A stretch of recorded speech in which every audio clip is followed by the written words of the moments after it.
प्रतीक चिन्ह देके सम्मान करेंगे। अब हमारे बीच माननीय सांसद और हमारे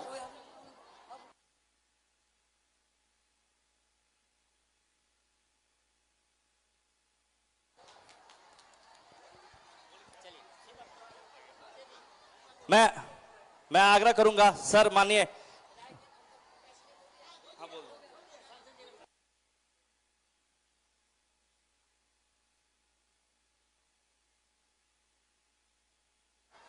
बोलिए योगी महाराज की। एक बार जोरदार हाथ उठाइए सब कोई, सब लोग हाथ उठाइए। एक बार जोरदार ताली से योगी बाबा का स्वागत करिए, जोरदार ताली से। बोलिए भारत माता की, हर हर महादेव। सबसे पहले नरपतगंज की इस ऐतिहासिक भूमि पर यह फणेश्वर नाथ रेणु जी की धरती है और ये रामलाल सिंह स्नेही की धरती है और यह द्विजदेनी जी की धरती है। ऐसे और यहाँ पे बाबा सुंदरनाथ की धरती है, माँ खड़गेश्वरी की धरती है, मदनेश्वर धाम की धरती है। ऐसे पवित्र भूमि पर उत्तर प्रदेश के जन जन के प्रिय मुख्यमंत्री और परम आदरणीय योगी महाराज जी हम सबों के बीच आ चुके हैं। यहाँ के जनप्रतिनिधि होने के नाते मैं संपूर्ण अररिया जिला के तरफ से आपका हार्दिक स्वागत, अभिनंदन, चंदन और आपको सर झुका के नमन करता हूँ। यह जेल के सलाखों में है, इसलिए आपको देखने सुनने आया। मित्रों, समय कम है, हम तो आपके बीच रहते ही हैं, परंतु आप सुनने आए हैं महाराज जी का। फिर से एक बार मैं महाराज जी को अपने हृदय आत्मा से आपका अभिनंदन करता हूं और आप लोगों के तरफ से मैं स्वागत करता हूं। जय हिंद, जय भारत, भारत माता की। अब मैं आग्रह करूंगा कि महाराज जी आवे और अपनी बातों को कहें। जोरदार ताली दीजिए, ताली दीजिए, जोरदार ताली से स्वागत करिए। सियावर रामचंद्र भगवान के, सियावर रामचंद्र भगवान के। माता जानकी की, माता जानकी की। भारत माता की, भारत माता की, भारत माता की। वंदे वंदे वंदे। नमः पार्वती पतिये हर हर। लोकप्रिय सांसद प्रदीप कुमार सिंह जी, पूर्व केंद्रीय मंत्री और माननीय सांसद गुजरात श्री देबू सिंह चौहान जी, नरपतगंज से एनडीए की प्रत्याशी बहन देवंती यादव जी, विधानसभा के प्रभारी श्री राजेश चंद झा जी, विधानसभा के संयोजक श्री नवीन यादव जी, जदयू के जिलाध्यक्ष श्री आशीष पटेल जी, प्रदेश कार्य समिति के सदस्य उमानंद राय जी, जिला मंत्री आलोक शाह जी, जिला महामंत्री राजेंद्र यादव जी, आकाश राज जी, नागेश्वर यादव जी, लोजपा के जिलाध्यक्ष श्री अरुण सिंह जी, भारी संख्या में नरपतगंज अररिया से जुड़े हुए मेरे सभी उपस्थित बहन और भाइयों, भक्ति और शक्ति की इस पावन धरा को जिसने अनेक महान क्रांतिकारियों को और साहित्यकारों को जन्म दिया है, ऐसी पावन धरा को कोटि कोटि नमन करते हुए आप सभी नरपतगंज के बहन और भाइयों का मैं हृदय से स्वागत करता हूं, अभिनंदन करता हूं।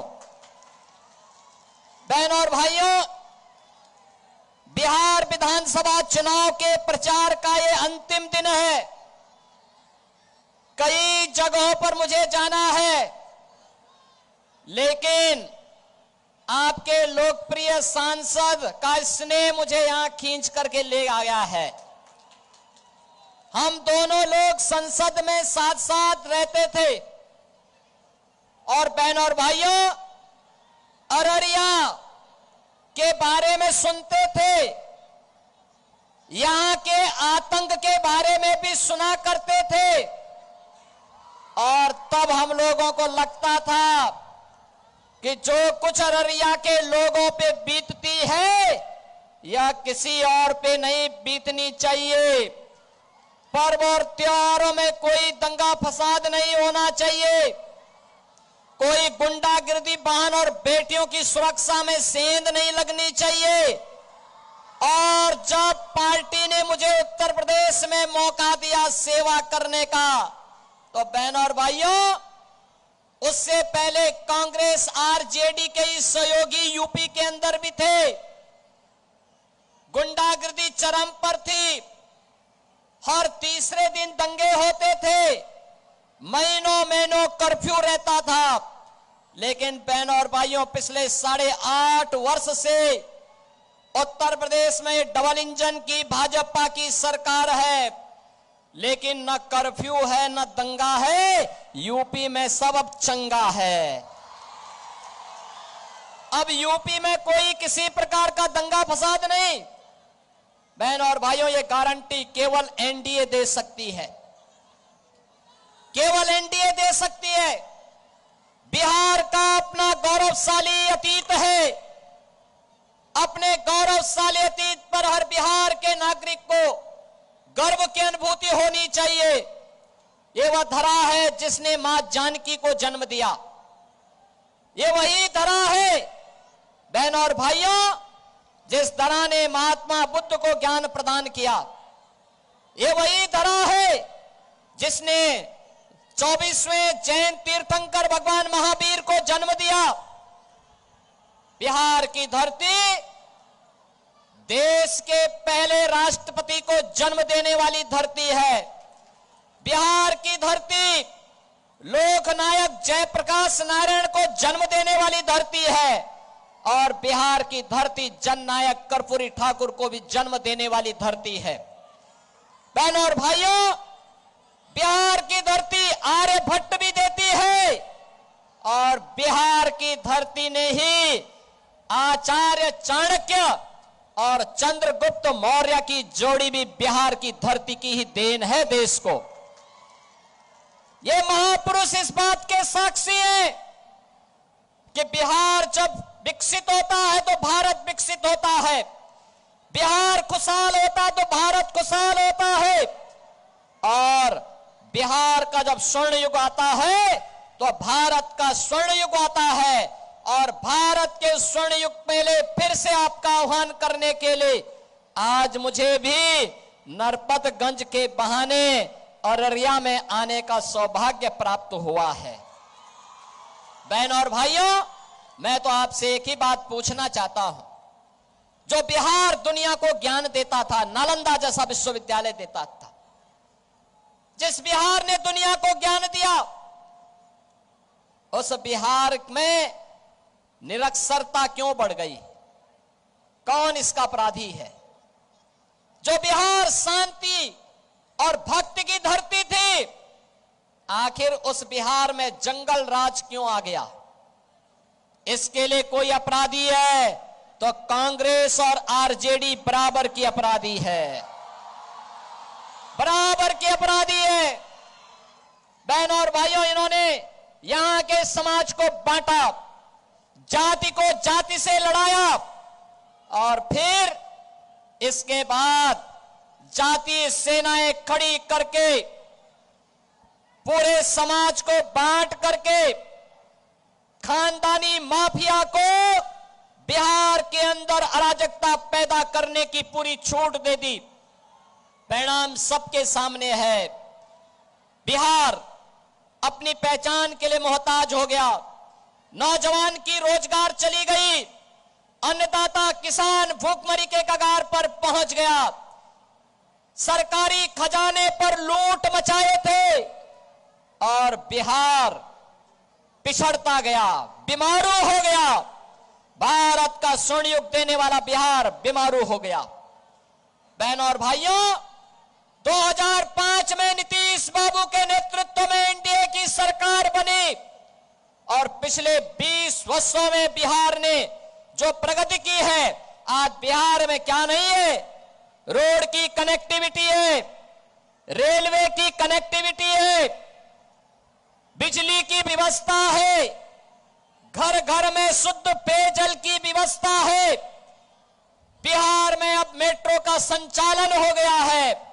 बिहार में अब एनआईटी है, आईआईटी है, एम्स है, आईएम है, मेडिकल कॉलेज और इंजीनियरिंग कॉलेजेस की एक लंबी श्रृंखला आज बिहार के अंदर है, जो समृद्ध बिहार बनाने के लिए सुशासन की सुदृढ़ नींव पर एक मजबूत आधार खड़ी हो चुकी है। और बहनों और भाइयों, आपने देखा होगा मोदी जी के नेतृत्व में पिछले 11 वर्ष के अंदर मोदी जी ने जो कहा वो करके दिखा दिया। याद करिए जब अयोध्या में श्री राम जन्मभूमि के लिए आंदोलन चलता था, तब राम भक्त कहते थे, बिहार के राम भक्त कहते थे, रामलला हम आएंगे मंदिर वहीं, रामलला हम आएंगे मंदिर वहीं। लेकिन कांग्रेस के लोग हंसते थे, कहते थे राम मंदिर नहीं बनने देंगे। सुप्रीम कोर्ट में कांग्रेस ने एफिडेविट दे दिया, कहा कि राम तो हुए ही नहीं।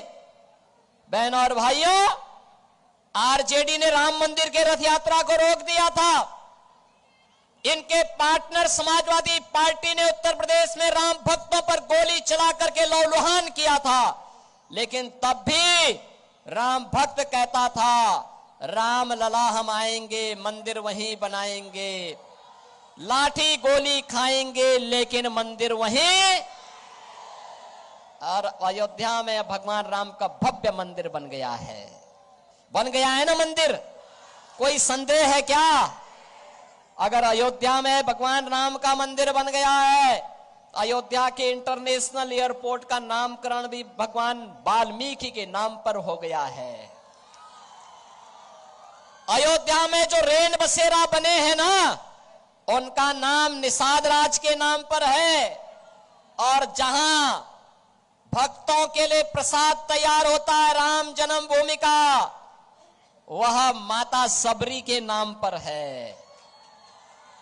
बहनों और भाइयों, भगवान राम के काज में जिसने भी सहयोग किया, उन सब का सम्मान आज अयोध्या धाम में है।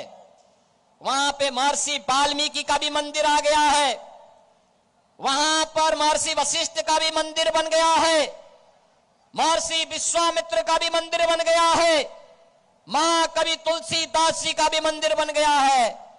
और यही नहीं, माता जानकी को जब रावण अपहरण करके ले जा रहा था, बहनों और भाइयों, पहला बलिदानी रामायण का गिद्धराज जटायु थे। गिद्धराज जटायु की भी एक बहुत अच्छी प्रतिमा अब अयोध्या में स्थापित हो गई है। यही नहीं, सेतुबंध के निर्माण में गिलहरी ने योगदान दिया, गिलहरी की भी प्रतिमा स्थापित हो गई है। अब 25 नवंबर को फिर से प्रधानमंत्री जी अयोध्या धाम आ रहे हैं। अयोध्या भव्य और दिव्य अयोध्या के दर्शन फिर से सबको हो रहे हैं। ऐसा लगता है कि अयोध्या में भगवान राम, माता जानकी फिर से विराजमान हो गई है। और बहनों और भाइयों, अगर अयोध्या में रामलला का मंदिर बना है तो याद करिए, अयोध्या में रामलला का मंदिर बन गया है तो सीतामढ़ी में माता जानकी का भी तो मंदिर एनडीए की सरकार ने बनाने की कार्रवाई प्रारंभ कर दी है। यह आस्था का सम्मान तो एनडीए ही करेगा। आस्था का सम्मान भी है, विकास भी है और गरीबों का भी कल्याण है। याद करिए, मोदी जी ने 11 वर्ष में 80 करोड़ लोगों को हर महीने फ्री में राशन की सुविधा का लाभ, 50 करोड़ लोगों को आयुष्मान भारत के अंदर 5 लाख रुपए का मुफ्त उपचार की व्यवस्था, 46 करोड़ लोगों के बैंक में खाते खोल करके भ्रष्टाचार मुक्त व्यवस्था, 12 करोड़ अन्नदाता किसानों के घर में किसानों को प्रधानमंत्री किसान सम्मान निधि का लाभ। बहनों और भाइयों, 12 करोड़ गरीबों के घर में शौचालय, 10 करोड़ गरीबों के घर में रसोई गैस के फ्री में कनेक्शन, 4 करोड़ गरीबों को फ्री में आवास की सुविधा और 3 करोड़ गरीबों के घर में फ्री में बिजली। यानी बिहार में बहनों और भाइयों, राशन फ्री, स्वास्थ्य फ्री, बिजली का कनेक्शन फ्री, रसोई गैस का कनेक्शन फ्री और जल से नल की व्यवस्था फ्री। ये है लोकप्रिय सरकार एनडीए की नीतीश बाबू के नेतृत्व में, जो आज बिहार को आगे बढ़ाने में आपका योगदान दे रही है। और बहनों और भाइयों, अब तो बिहार का नौजवान सिविल सर्वेंट बन रहा है, आईएएस में, आईपीएस में बिहार का नौजवान आज टॉप कर रहा है। आज बिहार का नौजवान अपना स्टार्टअप स्थापित कर रहा है, आज बिहार का नौजवान अपना उद्यम स्थापित कर रहा है। आज बिहार का नौजवान देश और दुनिया में जहां कहीं जाता है, अपनी पहचान के लिए मोहताज नहीं, अपनी नई पहचान बनाता है। और बहनों और भाइयों, यही कहने के लिए हम लोग आए हैं, यही कहने के लिए आए हैं, ये जो खानदानी लुटेरे हैं, ये खानदानी माफिया का समर्थन करके बिहार में फिर से जंगल राज लाना चाहते हैं। ये महागठबंधन फिर से जंगल राज की ओर से जंगल राज बिहार के अंदर लाना चाहती है। इस जंगल राज से बिहार को मुक्त करना है और इसके लिए आपका आह्वान करने के लिए हम लोग आपके पास आए हैं। बिहार में फिर से जंगल राज ना आने पाए, इसके लिए एनडीए सरकार फिर से आवश्यक है। बहनों और भाइयों, यूपी की 25 करोड़ जनता तो संकल्प ले चुकी है। कांग्रेस, आरजेडी या एसपी, इनमें किसी को भी यूपी के अंदर नहीं आने देना है। और यूपी में तो अब तो, जो मैंने पहले भी कहा, अब न कर्फ्यू है न दंगा है, यूपी में सब चंगा है। यूपी में माफिया के ऊपर जब बुलडोजर चलता है बहनों और भाइयों, उसकी हड्डी पसली एक कर दी जाती है, सड़क बना दी जाती है, उसकी संपत्ति को जब्त करके गरीबों की हवेली बनाई जाती है। तो नया यूपी अगर उसके लिए तैयार है तो बिहार भी अब तैयार है।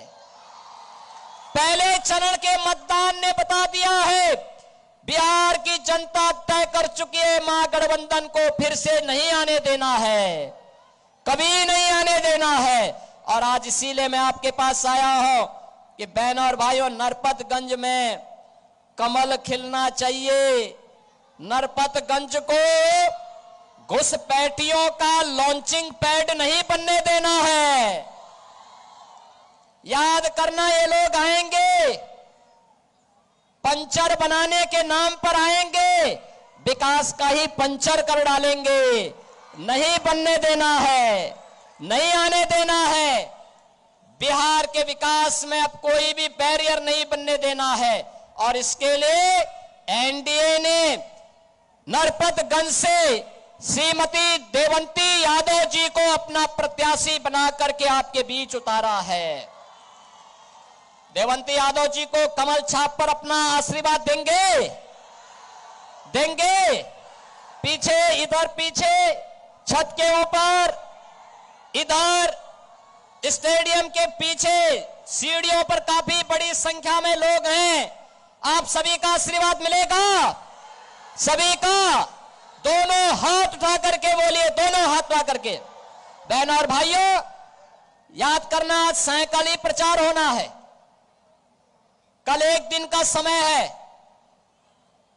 महागठबंधन के प्रत्याशी की जब जमानत होगी, जब्त होगी, तभी देवंती यादव जी की विजय भारी मतों से होगी। और यही आह्वान करने के लिए आज मैं आपके पास आया हूं। भारी बहुमत से कमल छाप को एनडीए के प्रत्याशी को विजयी बनाएंगे, विजयी बनाएंगे, घर घर जाएंगे, मोदी जी का, नीतीश बाबू का संदेशा घर घर पहुंचाएंगे, प्रदीप सिंह जी का संदेशा घर घर पहुंचाएंगे। तो मेरे साथ बोलेंगे भारत माता की, भारत माता की जय श्री राम, जय श्री राम, जय जय श्री राम।